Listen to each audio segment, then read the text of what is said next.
With a railroad strike potentially days away, Congress moved to hold it off today. The House passed a law binding railroad companies and union workers to a deal worked out in September.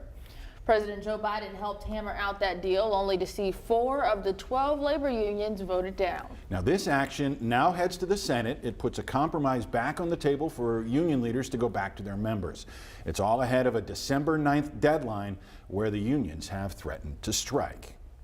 And while that move raises some hope of avoiding a shutdown, we thought the same thing back in September. And if it does go forward, there could be lasting effects on the economy, both nationwide and right here in Arkansas. THV 11's Ian Russell spent the day figuring out what those issues could be. He joins us in studio tonight with more. Ian? Yeah, Faith Rowley, well, many of us may see trains every single day and not really realize just how big of an impact they have on our economy. An economist I talked with today told me if this shutdown were to actually happen, we could be looking at billions of dollars lost per day. A vein of the nation. Somewhere around 30% of all freight, depending how you measure it, does go through rail. About to come to a screeching halt. And if a major component like rail is shut down, that can be losses of a lot of money and a lot of goods that aren't going through, and people that might be out of work because of that as well. So what's causing this? On Tuesday, the Biden administration called for Congress to intervene in ongoing contract disputes, something that railroad unions say doesn't help. We reached out to Union Pacific in North Little Rock, who said in a statement, quote, "The railroads remain willing to enter into agreements, and that if they couldn't reach a deal, then a strike is likely and Congress may need to intervene."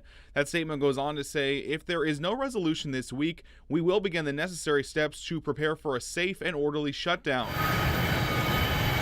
While the House has now moved forward on a bill avoiding a strike, there are still questions looming. What happens if we actually see a shutdown? Even being shut down for a day is a problem, and even if the strike doesn't happen, they have to start shutting things down even with the potential for a strike. Dr. Jeremy Horpdahl is an economist at UCA and put it bluntly, any amount of time without trains moving is an issue. Estimates I've seen where they say about $1 billion a day of economic impact. That I think those are probably in the ballpark of what it would be. Not just for the country, but Arkansas as well. When you have backlog in inventory from an economic perspective, that also potentially creates the potential for layoffs as well. Dr. Bruce James at Philander Smith is also keeping an eye on this and says this is one more thing that Arkansans may have to worry about. Which basically means if you look at what happens to us, basic consumer goods such as food, there's going to be a huge impact on prices just in that area alone. And while we may not know if a shutdown will actually happen, there is one thing that's certain. The effects of that could stick around for a while. How much the supply chains work well most of the time. It's only when they're not working that we might notice a lot of these bad effects.